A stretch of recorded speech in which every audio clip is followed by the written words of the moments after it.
Hello and welcome to this new video. Today we are going to talk about Linux kernel internals. We're going to learn what is a process, what is kernel mode, what is a syscall, and more coming up.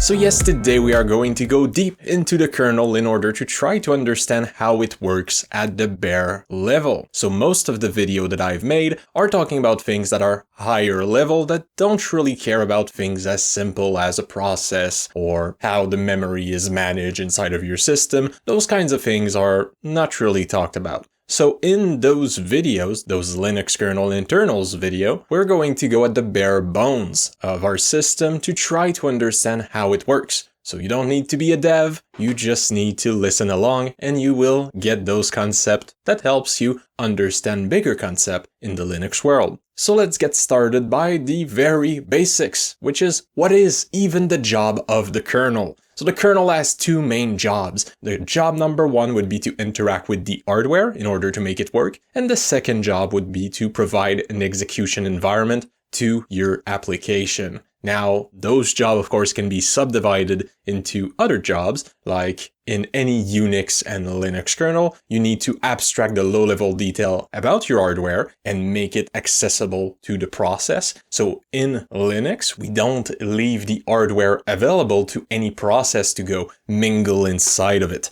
We manage it at the kernel level and then provide some way for the user to access it.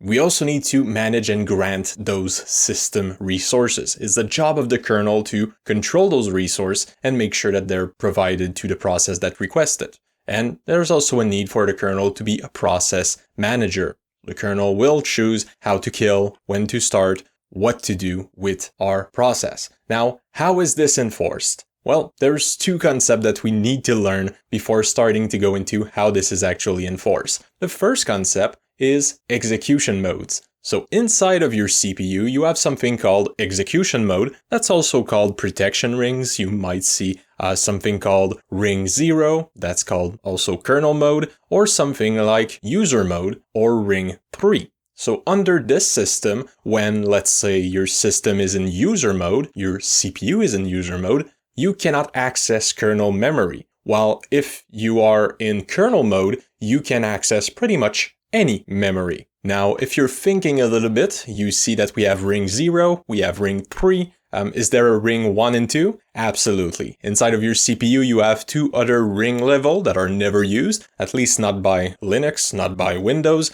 So those ring levels almost were removed by Intel in their x86S initiatives, which was an initiative to try to cut down on the instruction of x86 to streamline it a little bit. But anyway, that's not really needed to understand anything about this video. I just wanted to give you some detail. But for most cases, we are going to talk about user mode and kernel mode. That's the only thing that matters for Linux, at least.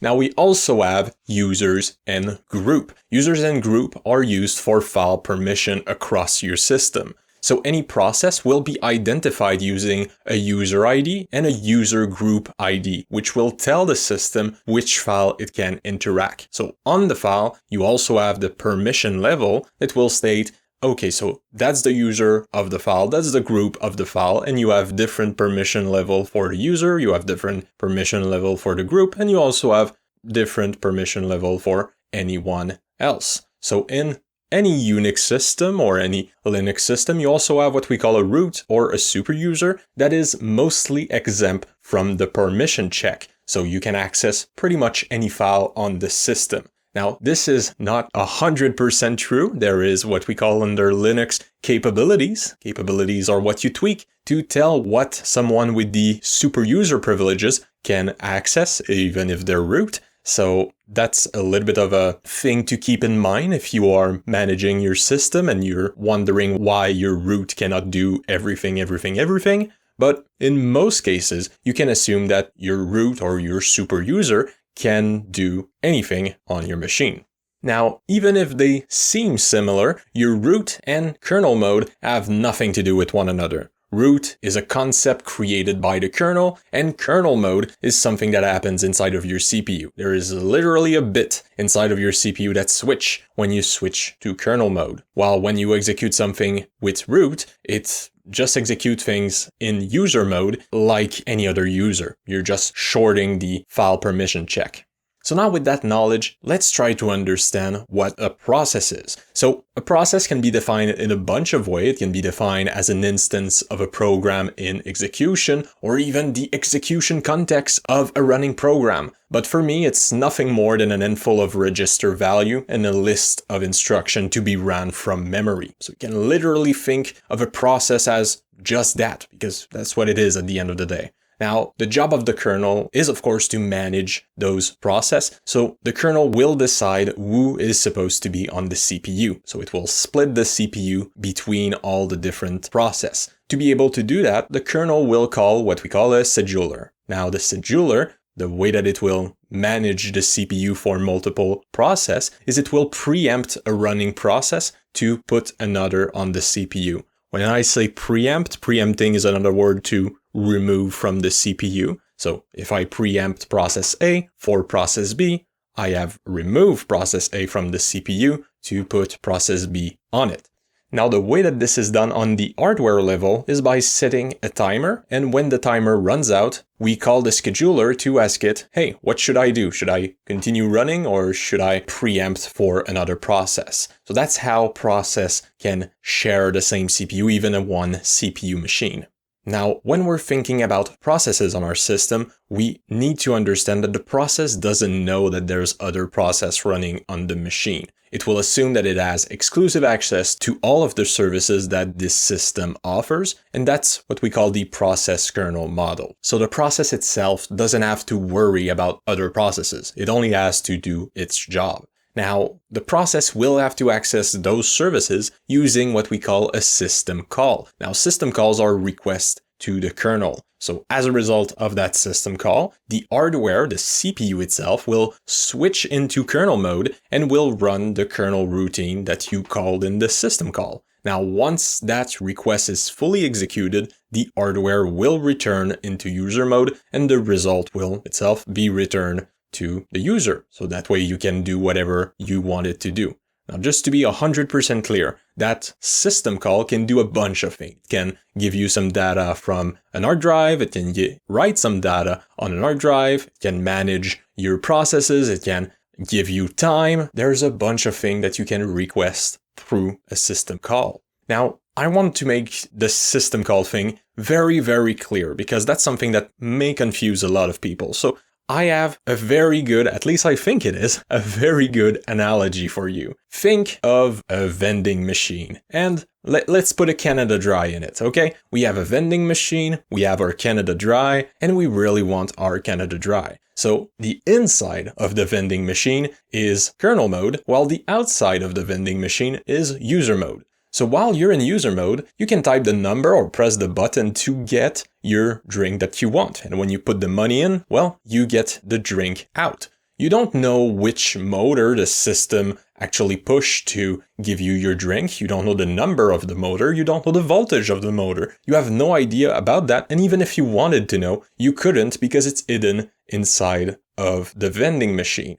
Well, the same thing is true for our system call. So once we start running a system call, we have no idea what's going on with our CPU. We don't have control over that. That's the kernel that takes over the system and start doing things for us in kernel mode. Now, once it's done, we have our result, which in the vending machine would be the Canada Dry, but in reality would be the return of some data that we ask the kernel to give us. So this is how a system call works. We have no access to the kernel, but when we go into a system call, we still need to switch the CPU into kernel mode in order to get things done. But everything that happens while we're in kernel mode is out of our reach. We don't have a control on how it's done. We just give it a value and let it do its thing. For those that love going into the nitty-gritty of things, the actual way that you're going to call a system call, if we were to look at the actual machine code, would be to first put the value of the system call into the EAX register, which is the register that's used for those system call. And here I'm talking about x86, of course. It may change depending on the architecture that you're using, but you put the value of your system call inside of EAX. Your system call may use other register in order to feed argument into the system call. And then you trigger an interrupt, which is called the Syscall interrupt. And when you trigger that interrupt, it will read the EAX register and know which system call to run. So this is how a system call works behind the scene in order to make things work. So now we know that our CPU can run in user mode and in kernel mode, and we know that a process can request a kernel service with a system call. So we know that. We also need to know that processes are dynamic entities. They have a limited lifespan. It's the kernel's job to create, eliminate, and synchronize those processes using internal kernel routines. The kernel is not itself a process, but it is a process manager. Now, I want to do a small tangent here because there's far more to the Linux kernel than just processes and the kernel itself. There's actually what we call kernel threads. So kernel threads are a little bit like privilege process. They run in kernel mode using the kernel address space, and they don't really interact directly with the user. They don't have any terminal device that are needed to be able to communicate with the user because it's all internal stuff that sometimes needs a little bit more than just internal circuitry of the kernel, but needs an actual thread staying in the background to do things. So now that that's said, let's go back to our process discussion. So syscalls are not the only way to reach kernel mode. So if you're running a process, there is 3 other ways to actually reach your kernel mode. Number 1 would be for the CPU to execute an exception. So in some circumstances, the CPU may signal that, hey, there's something going wrong with what you're trying to execute. And in those cases, the kernel will handle the exception on the behalf of the process that caused it. So the best example that I could have would be a memory exception. So if you try to touch memory that isn't yours, or that you, let's say that you're trying to reach kernel memory, well, of course, the CPU is not going to ask the process, hey, how do you want to resolve this? You've done something that is illegal. Now it's your choice on how to. No, of course, the process would not be trusted for this. So the CPU will turn around and ask the kernel on what we should do. So this is one thing that could trigger kernel mode apart from a syscall. The second thing would be an interrupt. So sometimes some peripheral device may have the capability of doing interrupts. So you could have an hard drive, when it finished transferring whatever it has to transfer, it would do an interrupt. Or you could have a keyboard. If you have a PS2 keyboard, those keyboards send interrupts directly to your CPU whenever you press a key. So when those interrupts happen, it's the priority of the CPU to actually handle that interrupt. So it will put to the side the running process and manage the interrupt using an interrupt handler. Now, the reason why it's the priority of the CPU to manage the interrupt is because in most cases, the hardware that triggers the interrupt is actually waiting on the CPU to react before doing anything else. So one great example would be you're transferring a bunch of files and you've just finished one transfer. You don't want to be waiting around on a process doing something else. No, you want that transfer to still go on while you're doing other things. So of course you would prioritize the transfer instead of whatever else you're doing, especially that just pushing the transfer along is something fairly easy to do. So same thing would be true with the keyboard. You don't want to not be able to use your keyboard because you're using some kind of CPU intensive software. That would be a little bit ridiculous. So this is why when you're running a process on the CPU, if an interrupt comes up, well, the priority of the kernel becomes the interrupt and you will switch into kernel mode in order to take care of it. And the last way that it can happen would be, of course, if you get switched for a kernel thread. So kernel threads are kind of handled a little bit like processes by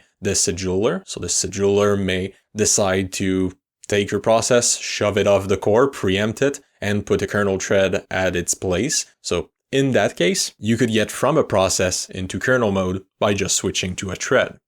Now let's zoom in a little bit. We've talked a lot about a process, but what actually is a process for the kernel? Well, inside of the kernel, we have something called a process descriptor. Now, it's technically called a task struct. Inside of the kernel, when we're talking process, the real name that they use is a task. So if I use task in this video or I use process, just remember that they're pretty much one and the same inside of the kernel. So the process descriptor, the task struct, contains a picture of the running process. So you have the program counter, the stack pointer, you have general purpose registers, pretty much all the registers in your CPU. You have all the memory that it was managing at the time. All of that is stored inside of the task struct. So what that allows the kernel to do is when we're doing that preempting one process for another, we can take a picture of the running process, shove it into that task struct, and just switch it for another task struct. So now your process A that was running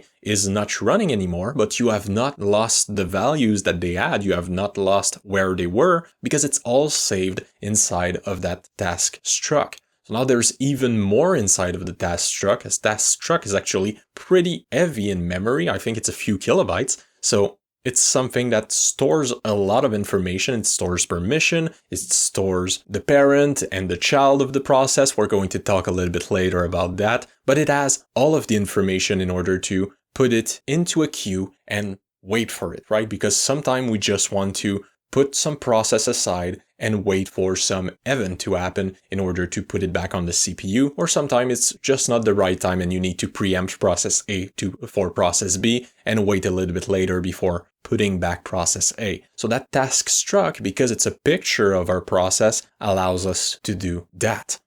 Now, each process that are created have their own private address space. So they each have their own land of memory that they can access and do pretty much everything they want with it. Now, they have their own private stack, their own private data, their own private code areas, they have a bunch of things. And when you go into kernel mode, you have the same equivalent, but kernel version, right? They have their own process address for kernel data, kernel code, and their own private stack. So when you're in user mode and when you're in kernel mode, you're not referring to the same set of data. Now, even if each process have their own private address space and own private memory, well, sometime we will end up sharing that memory with other process. Now, this can be done explicitly. You can request some memory from the kernel to be shared across multiple processes, and other time it will be done without you even knowing. The best example of how the kernel will do that in order to save some memory would be with libraries. So when you load a library, the kernel will load it once. So it will load, let's say, a library that takes care of making sure that your text is pretty. So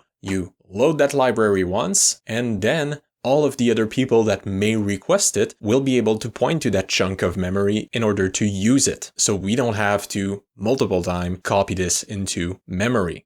Now, a little bit later in this video, we are actually going to cover how the kernel allows us to share memory across multiple processes. They're doing this using inter-process communication, using shared memory. That's something that was done by System 5, and that is now supported by pretty much every Unix. But anyway, we're going to talk about that a little bit later. There's also a system called mmap, which is for memory map.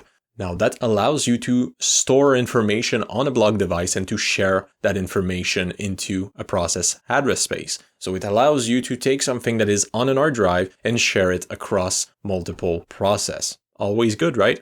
So let's go a little bit deeper into how a process is supposed to communicate with the kernel and with other processes. So when your process is running, your system may send to that process what we call a signal. Now, a signal is an event that has a signal number, and that is usually referred by a symbolic constant, so it has a cute name. So you probably know sigderm, sigstop, and there is a lot of them. Now, there is two types of those signal. There is the asynchronous notification type, which we could say that are triggered from the outside. One good example of that would be a user that tries to interrupt a running process. So when you do Control-C on your terminal and it says that it closed down the process, well, that would be an example of a signal that's sent by the user to a process and that ends up closing the program. So that's a SIG int. Now there is also synchronous notification, so notification that they're triggered from the inside. The great example that I have would be a process trying to access memory that it's not supposed to will receive a memory access violation, but also a signal sig-seg-v. So sig-seg-v tells the process, hey, you're doing something that you're not supposed to do, please fix.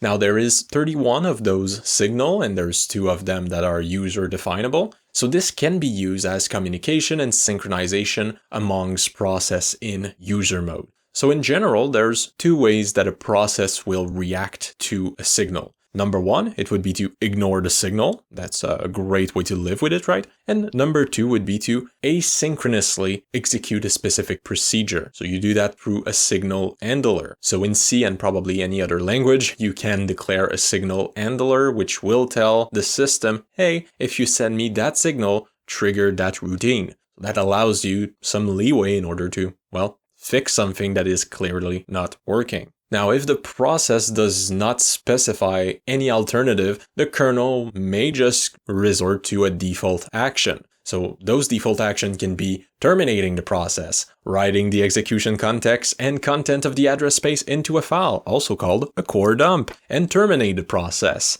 Also, ignore the signal for you, how kind, and also suspend the signal, or resume the process execution if it was stopped. Now there is some signal that you cannot ignore and you just need to live with it. That would be something like a sig kill or a sig stop. For pretty obvious reason, you cannot just say, hey, I'm not willing to die today. That's not an option here.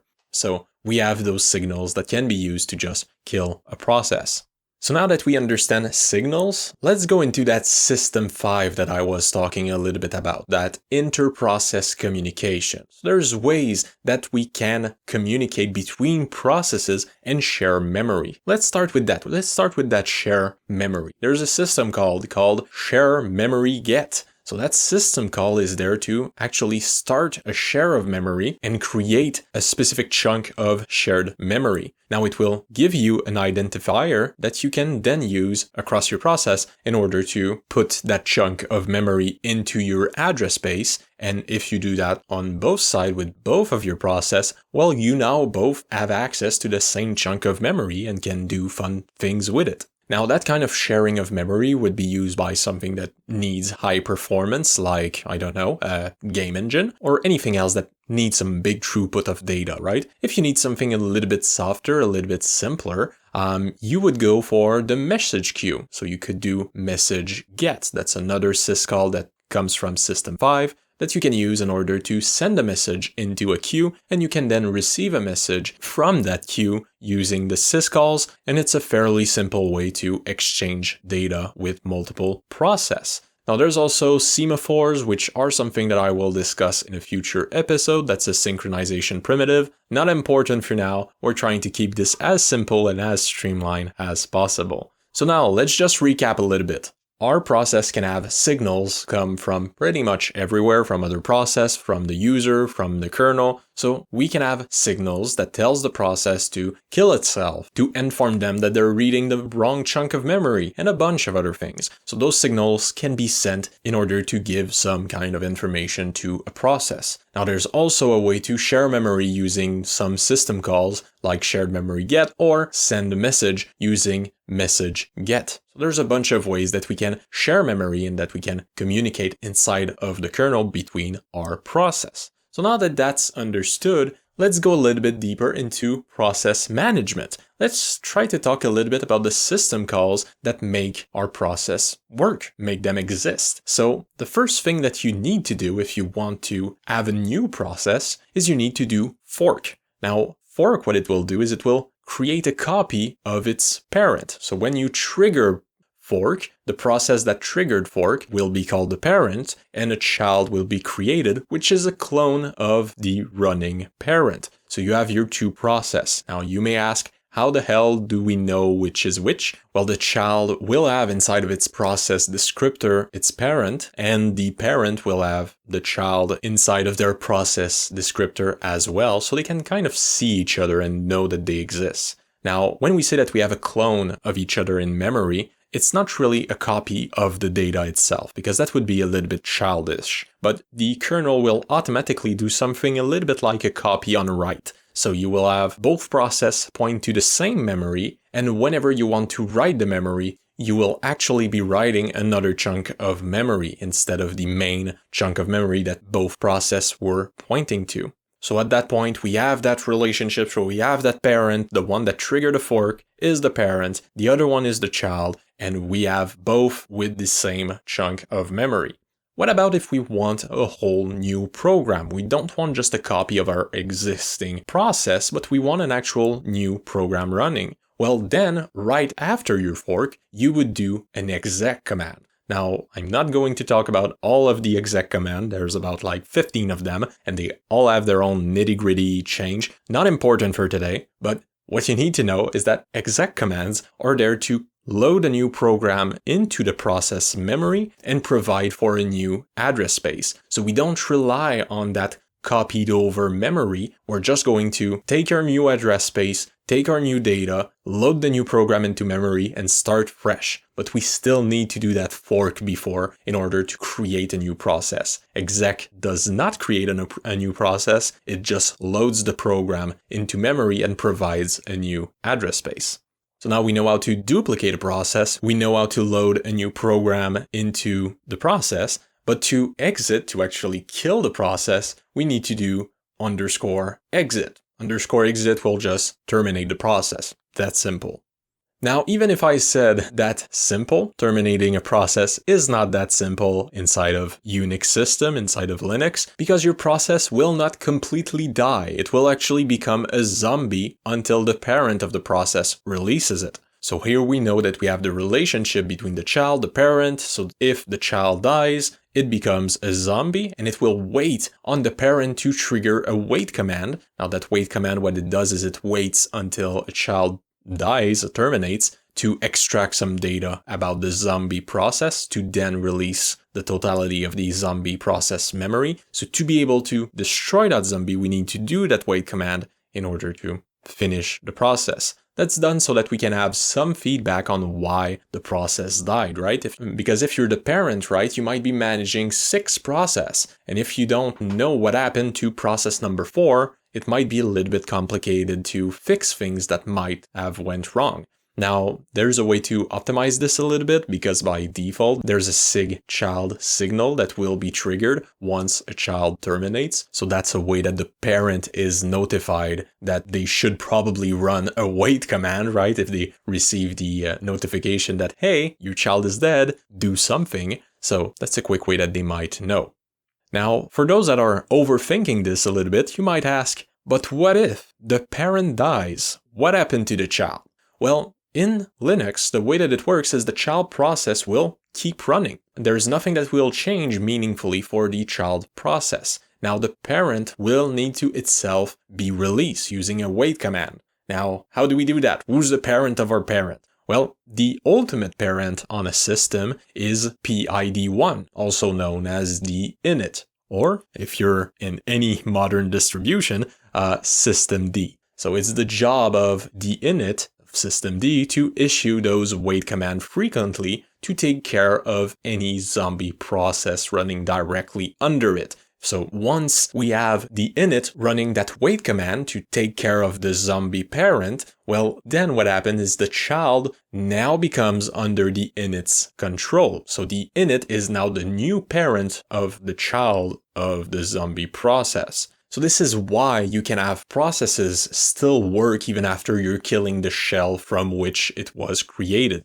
Now, just to be 100% clear, I probably showed a couple of type of wait commands on the screen in this explanation. If you look at any old books, they're going to talk about wait 4 or even wait 3, which were the standard command to be used. Now, in modern time, we're using something like wait PID or wait ID, which are more standard inside of the modern Linux kernel. But in any case, you understand a wait command is a wait command that does the job of a wait command. So we don't have to worry about this. So quick recap. If we kill a process, it becomes a zombie. The zombie needs to be released. If you're the child of a zombie and your parent is released, the parent of your parent becomes your parent. So now let's get into groups, because process can have groups. You can do a group of process, which is most of the time used to send a signal to all of the process inside of the group. The way that you do that is by declaring one process the group leader, and the process ID of that process leader will become the process group ID of all of the other process in the group. So one very common case where you will see this is in shells like bash. You can group commands together using pipes. So if you do something like an ls sort more and pipe them all together, those will be all within the same group. So if you do Control-C to do a sig int to whatever you're running, it won't only be sent to the technically running command, it will be sent to all of them at the same time. So that's a quick way to group things together and to send things on it. Now there's another way that your process are going to be grouped. The second way would be sessions. Now, the way that session works is that when you open your system and you're prompted to log into your account, the system will by default execute a shell like bash, and that will allow you to interact with your system. Now, that shell will be the session leader. It will have a session ID that's equal to the process ID. And any other process that comes under it will have the session ID as the session leader process ID. So that way we can have multiple groups and multiple process all under one session. Now that's very useful because what you can do then is that you can put some process in the foreground or in the background. So if you have a process in the foreground, it can output and read from your shell. And if they're in the background, well, they cannot. And if they try to access the shell, they're going to receive a signal. The signal will state to them, hey, you cannot get an input from the shell, or hey, you cannot send something to the shell. That's through sig tt in or sig tt out. And just to be clear, whenever you have a session or a process group and you create a new process, so you fork a new process, well, that new process will have the same process group ID and session ID as its parent. So they keep that data between them. So let's just do a very, very quick recap. We have a kernel that's supposed to do a bunch of things, and the way that it does that is by using execution modes and user and groups in order to isolate one process from another and the kernel from the user space, so the process from the kernel. Now, the way that the process will access the hardware is through system calls, through Syscalls, and that way you can reach into the kernel in order to get all of the system resources that the kernel may allow you to use. Now, when we're running the system, there may come a time where you need to remove a process. And the way that we take care of that is through process descriptors and task struct that can be used as a picture of the last state of your process in order to take that picture, put it off the CPU, and allow another picture that you have to be put on the CPU in order to run instead. We also have signals that are used to communicate some information between the kernel processes and the user. And we also have inter-process communication that can be used to do a little bit more, like share memory and send messages.